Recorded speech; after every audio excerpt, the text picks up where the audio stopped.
Ibu dosen pengampu mata kuliah pengantar bisnis, Ibu Asniarti SEI, MSI, serta teman-teman saya yang saya banggakan. Puji syukur kita panjatkan kehadirat Allah Subhanahu wa Ta'ala, karena atas rahmat dan karunia-Nya kita dapat melaksanakan presentasi mata kuliah ini. Pada kesempatan kali ini kami akan membawakan materi dengan judul lingkungan bisnis internal dan eksternal. Adapun susunan pemateri, yang pertama saya sendiri, Nazila Zura, selaku moderator sekaligus pemateri pertama.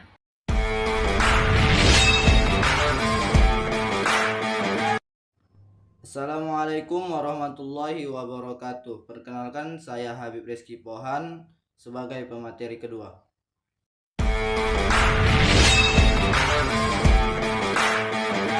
Assalamualaikum warahmatullahi wabarakatuh. Perkenalkan, nama saya Gemar Rizky Ama.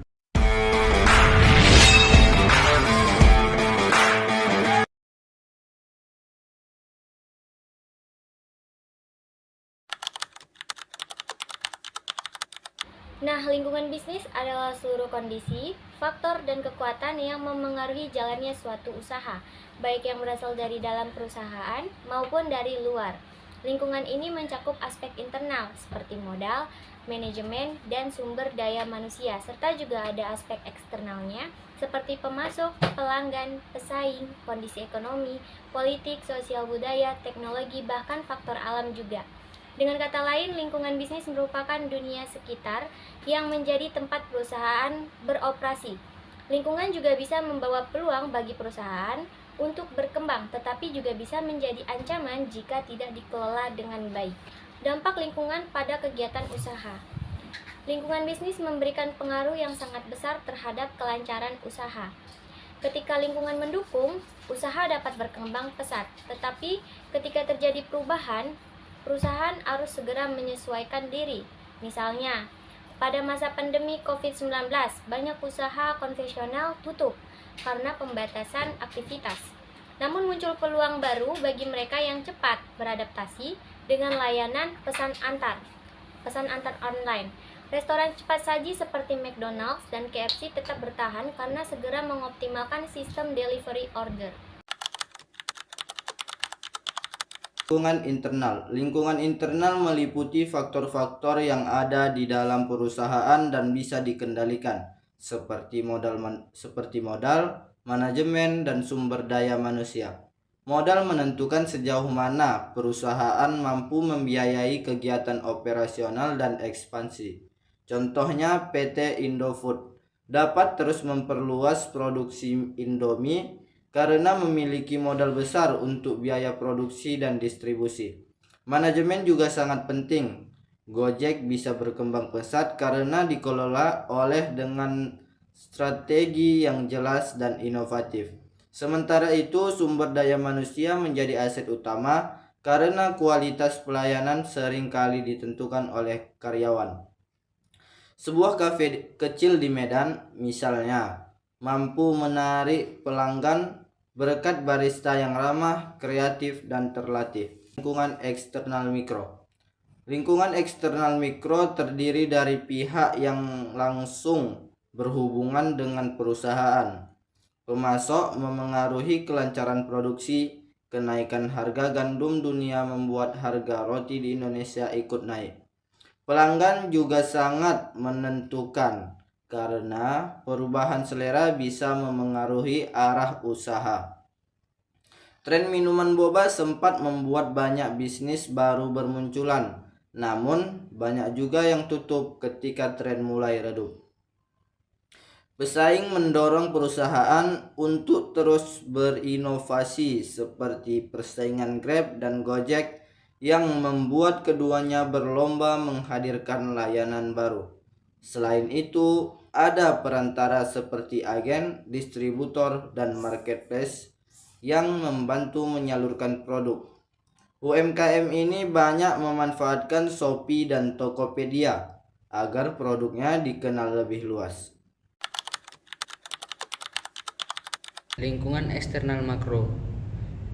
Lingkungan eksternal makro lebih luas cakupannya dan tidak bisa dikendalikan langsung oleh perusahaan. Faktor ekonomi seperti inflasi atau daya beli masyarakat. Berpengaruh besar terhadap harga produk dan perjualan. Misalnya saat kurs dolar naik, harga barang impor melonjak sehingga biaya produksi meningkat.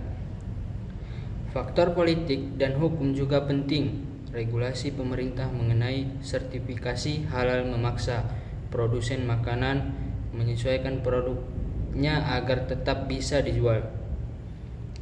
Faktor sosial budaya terlihat dari perubahan gaya hidup masyarakat, kesadaran hidup sehat, misalnya membuat banyak restoran mulai menawarkan menu organik dan rendah kalori.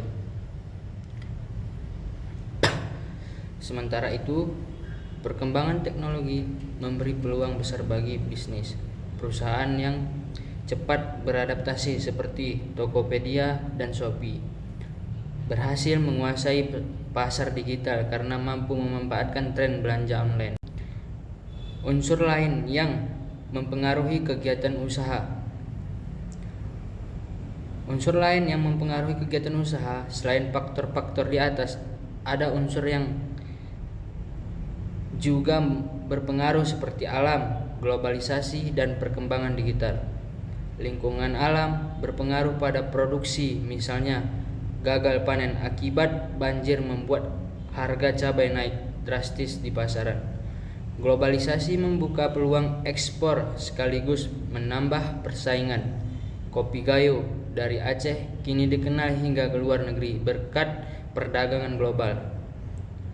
Tetapi di sisi lain, produk luar negeri juga membanjiri pasar Indonesia. Perkembangan digital membawa perubahan besar. Bisnis yang mampu memanfaatkan media sosial akan lebih mudah menjangkau konsumen. Contohnya, brand lokal seperti Erigo sukses menembus pasar internasional karena strategi pemasaran digital melalui Instagram dan TikTok. Jadi kesimpulan materi ini yaitu lingkungan bisnis adalah keseluruhan faktor internal dan eksternal yang memengaruhi jalannya usaha.